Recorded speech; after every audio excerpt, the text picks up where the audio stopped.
Hello friends, welcome to our YouTube channel Asan Ra for you.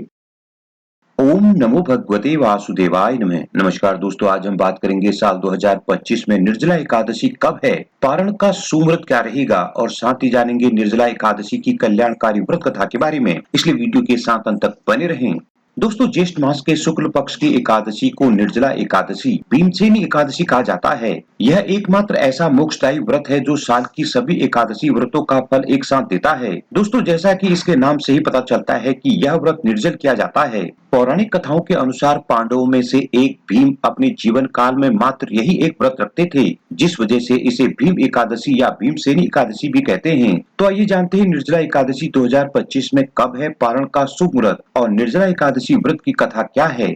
आइए जान लेते हैं निर्जला एकादशी शुभ मुहूर्त 2025 के बारे में। दोस्तों, निर्जला एकादशी व्रत तिथि 2 दिन रहेगी। 6 जून 2025 शुक्रवार को स्मार्थ यानी कि गृहस्थ जन के लोग व्रत रखेंगे। वहीं 7 जून 2025 शनिवार को वैष्णव एकादशी रहेगी। एकादशी तिथि प्रारंभ होगी 6 जून शुक्रवार की सुबह 2:16 पर और एकादशी तिथि का समापन होगा 7 जून शनिवार की सुबह 4:47 पर।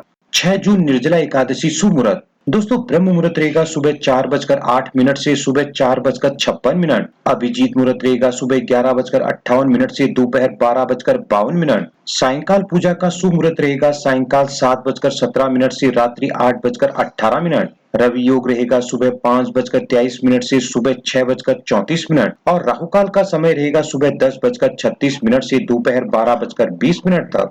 7 जून निर्जला एकादशी शुभ मुहूर्त। दोस्तों, प्रातःकाल पूजा का शुभ मुहूर्त रहेगा सुबह 5:23 से सुबह 9:40। अभिजीत मुहूर्त रहेगा सुबह 11:58 से दोपहर 12:52। सर्वार्थ सिद्धि योग रहेगा सुबह 9:40 से 8 जून की सुबह 5:23 तक। द्वादशी तिथि समाप्त होगी 8 जून रविवार की सुबह 7:17।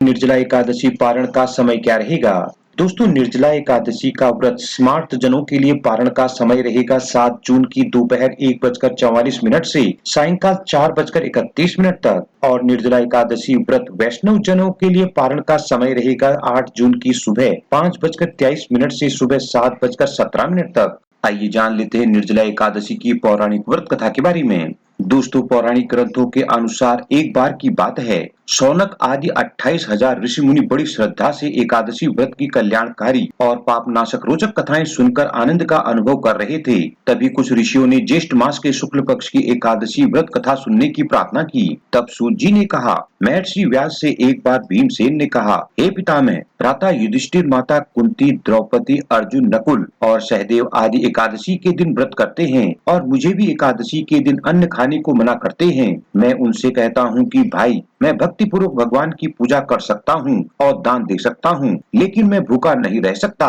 दोस्तों, इस पर महर्षि व्यास ने कहा कि हे भीमसेन, वे सही कहते हैं। शास्त्रों में कहा गया है कि एकादशी के दिन अन्न नहीं खाना चाहिए। यदि तुम नरक को बुरा और स्वर्ग को अच्छा समझते हो तो प्रत्येक माह की दोनों एकादशियों को अन्न न खाया करो। महर्षि व्यास की बात सुनकर भीमसेन ने कहा, हे पिता, मैं आपसे पहले ही कह चुका हूँ, मैं एक दिन तो क्या, एक समय भी भोजन किए बिना नहीं रह सकता। तो मेरे लिए पूरे दिन का उपवास करना क्या संभव है? यदि मैं प्रयत्न करूं तो वर्ष में एक एकादशी का व्रत अवश्य कर सकता हूं। अतः आप मुझे कोई एक ऐसा व्रत बताइए जिसके करने से मुझे स्वर्ग की प्राप्ति हो सके। दोस्तों, भीमसेन की बात सुनकर व्यास जी ने कहा, हे पुत्र, बड़े बड़े ऋषि और महर्षियों ने बहुत से शास्त्र आदि बनाए हैं। यदि कलयुग में मनुष्य उनका आचरण करे तो अवश्य ही मुक्ति को प्राप्त होगा। उनमें धन बहुत कम खर्च होता है। उनमें से जो पुराणों का सार है वह यह है कि मनुष्य को दोनों पक्षों की एकादशियों का व्रत करना चाहिए। इससे उन्हें स्वर्ग की प्राप्ति होती है। दोस्तों, महर्षि व्यास ने कहा कि हे वायुपुत्र, वृषभ संक्रांति और मिथुन संक्रांति के बीच में ज्येष्ठ मास के शुक्ल पक्ष की एकादशी आती है। उस दिन निर्जल व्रत करना चाहिए। हालांकि इस एकादशी के व्रत में स्नान और आचमन करते समय यदि मुख में जल चला जाए तो उसका कोई भी दोष नहीं है, लेकिन आचमन में 6 मासी जल से अधिक जल नहीं होना चाहिए। इस आचमन से शरीर की शुद्धि हो जाती है। आचमन में 6 मासी से अधिक जल मदपान के समान है। इस दिन भोजन भी नहीं करना चाहिए। भोजन करने से व्रत नष्ट हो जाता है। दोस्तों, सूर्योदय से लेकर सूर्यास्त तक यदि मनुष्य जलपान न करे तो उससे 12 एकादशियों के फल की प्राप्ति होती है।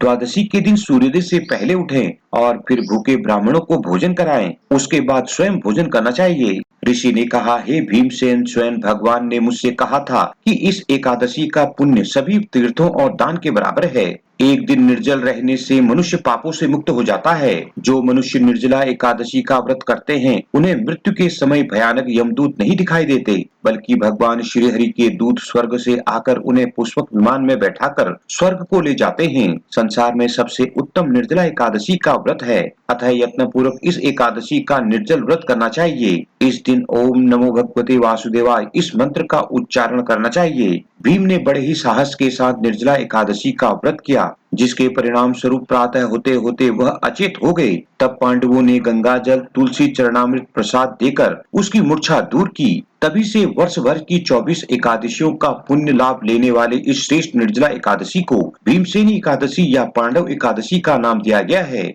जय श्री हरि। दोस्तों, आपको ये वीडियो और जानकारी कैसी लगी, हमें कमेंट करके जरूर बताएं। वीडियो को ज्यादा से ज्यादा लाइक शेयर करें और इसी तरह की वीडियो के लिए हमारे चैनल को अभी सब्सक्राइब कर बेल आइकन को भी प्रेस करें, ताकि आगे आने वाली वीडियोज की नोटिफिकेशन आपको सबसे पहले मिल सके।